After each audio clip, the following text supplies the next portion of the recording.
Welcome to today's update video. आज के इस अपडेट वीडियो में मैं आपसे बात करने वाला हूँ इस लॉन्ग के ट्रेड के बारे में। ये ट्रेड मेरा ब्रेक इवन पे क्लोज हो गया। इस ट्रेड में मेरा ट्रेडिंग ऐसे लेट हुआ और उसके बाद ये ट्रेड मेरा ब्रेक इवन पे क्लोज हो गया। और आई होप आपकी भी ट्रेडिंग अच्छी जा रही होगी। आप अच्छे से ट्रेड कर रहे होंगे, अपने रिस्क मैनेजमेंट को फॉलो करके चल रहे होंगे, क्योंकि करंटली मार्केट बहुत ज्यादा वॉलेटाइल हो चुका है। बहुत ज्यादा फेक आउट्स दे रहा है, स्पेशली हाई टाइम फ्रेम पे। फॉर एग्जाम्पल, कोई भी नॉर्मल ब्रेकआउट ट्रेडर होगा जो ब्रेकआउट देख के ट्रेड लेता होगा, जिससे कि नॉर्मल रिटेल ट्रेडर्स करते हैं। ये रेजिस्टेंस जोन है, ये रेजिस्टेंस जोन है, यहाँ पे रिट्रेसमेंट लिया। उसके बाद इसका जब ब्रेकआउट दिया, वो भी 4 आवर टाइम फ्रेम पे, और अच्छी खासी कैंडल क्लोजिंग करी और सस्टेन करा, जैसा कि आप देख सकते हैं। यहाँ पे सस्टेन करा और जब वापस इसको रीटेस्ट करा तो कई लोगों ने यहाँ पे बाइंग करी होगी, रिटेलर्स ने। ये जो कैंडल है मार्केट में, अगर मैं आपको चार्ट क्लीन करके दिखाऊं, ये जो कैंडल्स है मार्केट में, ये रिटेल बाइंग की कैंडल्स है, क्योंकि इसमें कुछ ज्यादा वॉल्यूम नहीं है। ये रिटेल बायर्स वाली कैंडल है। ये जो कैंडल्स थी, यहाँ पे खूब सारी रिटेल बाइंग हुई। 4 आवर की कैंडल है, तो 1-2 दिन तक यहाँ पे खूब रिटेल बाइंग हुई। और जब यहाँ पे रिटेलर्स ट्रैप हुए, तो ऑपरेटर्स ने, बड़े प्लेयर्स ने यहाँ पे क्वांटिटी डंप करना शुरू कर दिया। और आप जैसा कि देख सकते हैं, एक भी कैंडल उनके फेवर में नहीं बनी, मौका नहीं मिला निकलने का। तो आपको इस कंडीशन से बचना है, इसलिए मैं कहता हूँ आपको हमेशा अपना एसएल उस सिस्टम पे डाल के रखें। इन केस मार्केट रात को आपके अगेंस्ट भी जाए, आप चार्ट के आगे नहीं हो, तो आपका ट्रेड ऑटोमेटिकली कट हो जाए। ऐसा ना हो कि सुबह आप अपना फोन खोल के देखें और आपका अकाउंट साफ हो जाए और आपको दिखे -50-80% हो गया आपके ट्रेड का। तो वैसा आपको ट्रेड नहीं करना। आपको हमेशा अपना रिस्क मैनेजमेंट फॉलो करके चलना है, अपना एसएल लगा के चलना है। ऐसा नहीं सोच के चलना है, लगा के चलना है। और अगर अब मैं आपसे बात करूं इस लॉन्ग के ट्रेड के बारे में, तो ये लॉन्ग का ट्रेड था मेरा $89,761 पे। पहले मैंने इस लेवल पे लॉन्ग का ट्रेड लेने का सोचा था। यहाँ पे मेरा एक ट्रेडिंग सेटअप बना था इस जोन पे, लेकिन ये ट्रेड मेरा ऑब्वियसली मिस हो गया, क्योंकि को टेस्ट नहीं करा, उसकी लिक्विडिटी ग्रैब नहीं करी। तो इस केस में मेरा यहाँ पे ट्रेड मिस हो गया, क्योंकि मैं ऐसे ट्रेड नहीं लेता। अगर मेरे को यहाँ पे दिखता इस वीक की लिक्विडिटी लेता, बिटकॉइन लेता हुआ दिखता, इसके नीचे जाता, फिर इसके ऊपर सस्टेन करने लगता, तो मैं यहाँ पे ऐसे लगा के और यहाँ पे एक ट्रेड बनाता। लेकिन वैसा नहीं हुआ। मैं पेशेंटली वेट करता रहा, बिटकॉइन यहाँ से अपसाइड चला गया। मैं आराम से फिर देखता रहा।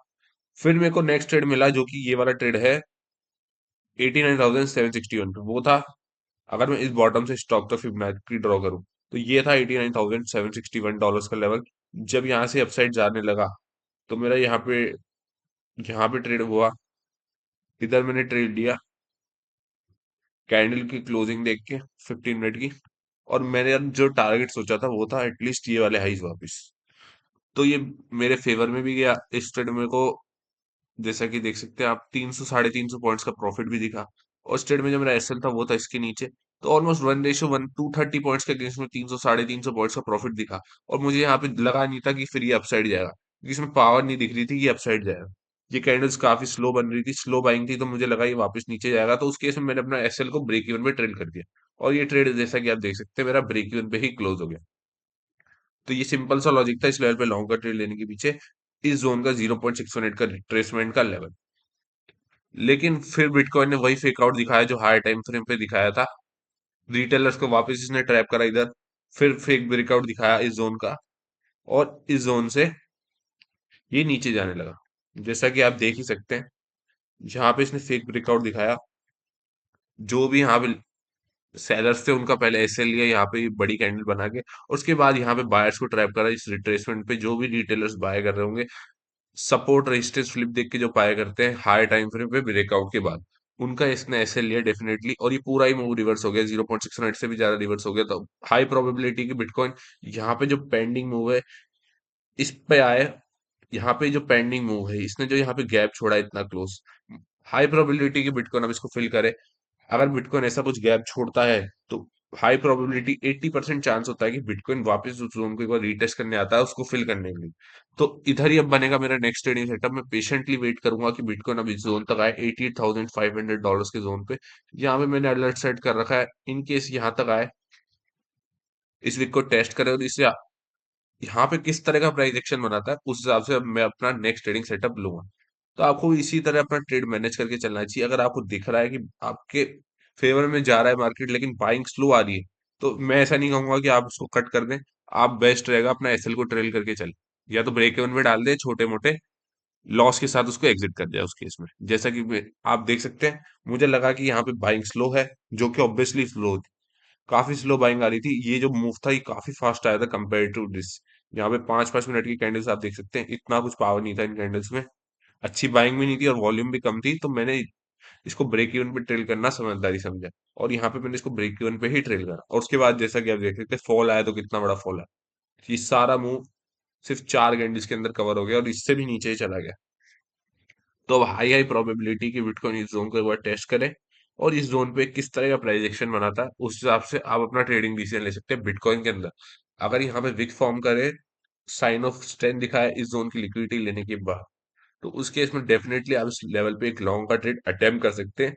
एसएल रहेगा इसके नीचे, टीपी रहेगा एटलीस्ट ये वाले हाई से वापस $89,900 का जोन।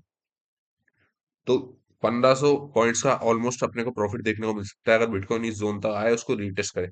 अदरवाइज मैं यहाँ पे कोई भी ट्रेड लेने में इंटरेस्टेड नहीं हूँ फिलहाल। तो ये जो ट्रेड, ये जो जोन है मेरा, ये वाला पूरा, ये जो करंटली यहाँ पे ट्रेड कर रहा है, ये नो ट्रेड जोन है मेरे लिए।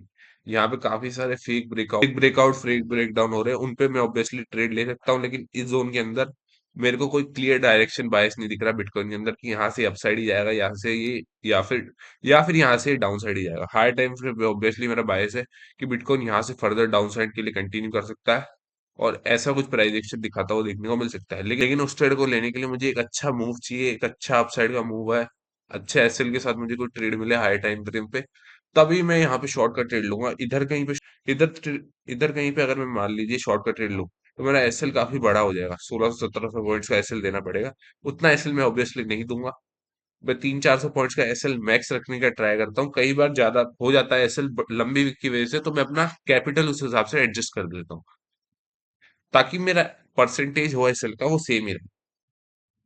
तो ये अपना ट्रेडिंग सेटअप बन सकता है अगर बिटकॉइन इस जोन पे आए और यहाँ पे साइन ऑफ ट्रेंड दिखाए, तो डेफिनेटली यहाँ पे आप एक लॉन्ग का ट्रेड अटेम्प्ट कर सकते हैं। सीधा इसका ब्रेकडाउन करता है तो ऑब्वियसली मैं इंटरेस्टेड नहीं हूँ यहाँ पे कोई भी ट्रेड लेने में। उस केस में मैं नेक्स्ट लेवल्स का वेट करूंगा। तो यही था आज की इस अपडेट वीडियो में। आई होप आपको समझ आ गया होगा कि इस लॉन्ग के ट्रेड के पीछे क्या हमारा बेसिकली सिंपल सा लॉजिक था, क्या देख के इस ट्रेड को मैंने ब्रेक इवन पे कट कर दिया, मतलब ब्रेक इवन पे ट्रेड कर दिया। और आई होप आपको ये भी समझ आ गया होगा कि आपको कौन से लेवल्स पे किस तरह का प्राइस एक्शन देख के कौन सा ट्रेडिंग डिसीजन लेना है अकॉर्डिंग टू प्राइस एक्शन। तो आज की इस अपडेट वीडियो में बस इतना ही था। Thank you for watching.